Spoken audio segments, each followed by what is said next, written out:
Огромный череп верблюда. Он у них стоял на шкафу. Ого, какие у него зубы интересные. Всем привет, это Жизнь барахольщика. Я покупаю старые вещи. И сейчас я съездил на адрес. Там семья продала 2 комнаты в большой квартире. И у них очень много-много старых вещей. Они их никогда не выкидывали. В квартире прожили всю жизнь. И у них даже попадались дореволюционные вещи. И сейчас мы их посмотрим. Поехали! Купили 2 вазы, такие необычные. Здесь головы льва с кольцами. Он сказал, что сюда засыпался лед, ставились бутылки с шампанским. И подавалось, это все красиво стояло на столе. Но они весьма легкие.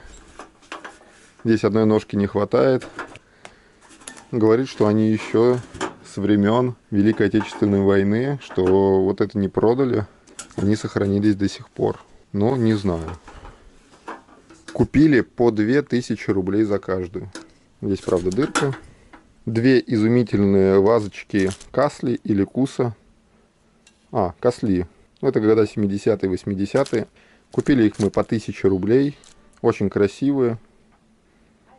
Под фруктики. Часы настенные с маятником. Вот эти они прикольные. Аврора, Маяк. Вся власть советом. Это 50 лет Октябрьской революции. Я думаю, что они должны стоить что-то. Купили мы их за 300 рублей. Ну, здесь запчасти надо будет собрать. Вон деревяшечка отдельно.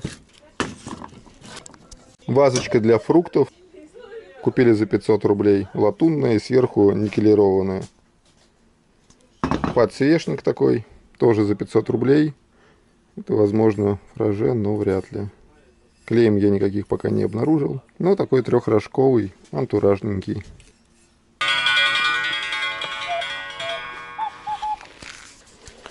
Часы настенные с кукушкой. Какие-то стразики прилепленные. Еще гири к ним есть. Купили тоже за 400 рублей. Таз для варенья. Еще царский. Купили за 1000. Товарищество Оленчимина. Москва. Такие пластиковые часы с кукушкой Маяк. Таких у нас еще не было. Но они недорогие. Я думаю, в продаже 1500-2. Купили за 400 рублей. Нога от столика. Похоже, что Кастли или Куса. Вот сюда столик крепился. Может быть, тоже такой же чугунный. Но можно приделать деревянную какую-то основу. Тоже будет приятный столик. И такие 2 ноги от швейной машинки. Их мы купили за 1000 рублей. Ногу за 2000 рублей. Огромный череп верблюда. Он у них стоял на шкафу.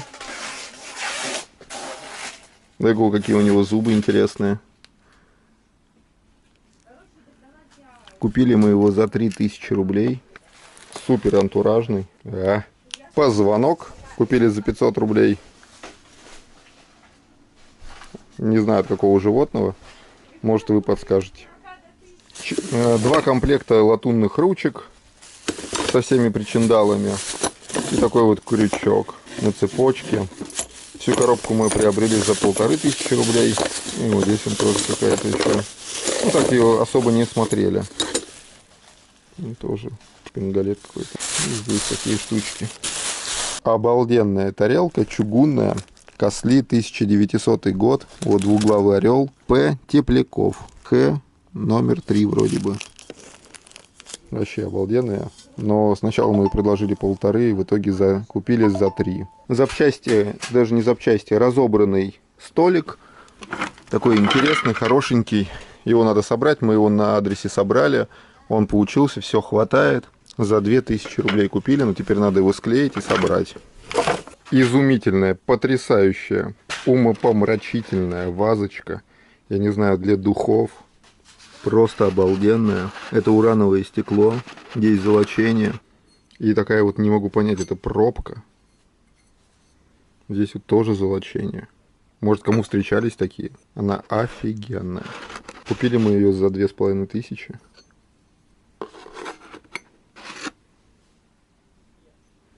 Да, просто произведение искусства. Я такую вижу впервые. Крест из бересты за 300 рублей. Сувенирный какой-то. Дореволюционный холодильник. Это редкая вещь. Он похоже, что немецкий. Здесь вот Можно было хранить мясо, овощи. И здесь тоже. Он с замками, а сюда похоже, что засыпался лед. Вот такой сохранился у людей. Прямо стоял дома в квартире. Такой вот отличный. Раньше были такие холодильники. Состояние неплохое. Редчайшая вещь. Golden, медален, что-то там. Будем узнавать, что за фирма. Я думаю, что это коллекционная, музейная вещь. И будет дорогая. Металлическая тумбочка, может, подскажет кому-нибудь, встречалась такая. Здесь отдельный верх и отдельно низ. Или это отпаялось, скорее всего отпаялось. Хотя покрашено. Металлическая. Чувствуется, что довоенная, старенькая, с ящиком. Купили мы его за 3000 рублей. Такие ножки, но необычная вещица. Холодильник нам достался за 12 тысяч рублей. Старинная деревянная рама. Очень интересная, красивая. Конечно, есть утраты. Купили мы ее за 800 рублей. Угловой киот. Это верхняя часть. Еще должен быть низ. Вешалась, ставилась в угол. И сюда ставились иконки красиво. Купили мы эту всю верхнюю часть за 5000 рублей. Жалко, здесь нету шишечек таких. Скорее всего, еще здесь крест был. Ну, здесь такое кольцо, чтобы вешать. Простенький, но интересный. Наверное, многие задаются вопросом, почему люди сами не продают эти вещи. Почему они не выставят какую-нибудь интернет-площадку и там продадут.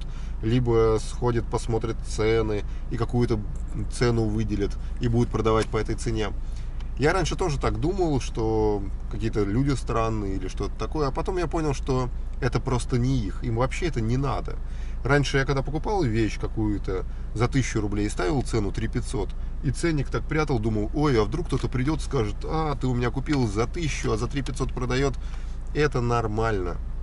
Я сейчас ценник 3500, человек приносит фигурку, я ему говорю, могу дать 1000. Он смотрит и говорит, вы за 3500 продаете? Я говорю, да.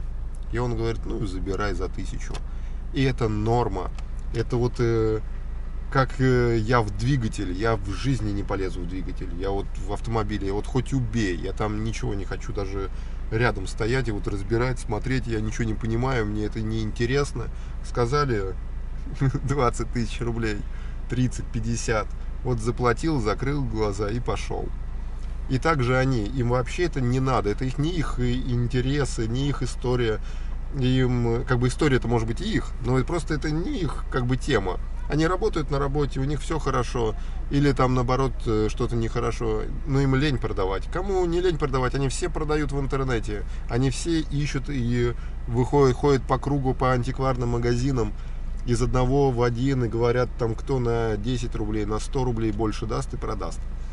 Так что комментируйте, ставьте лайки, дизлайки, пишите свои замечательные комментарии, которые очень интересно читать. До новых встреч. Пока.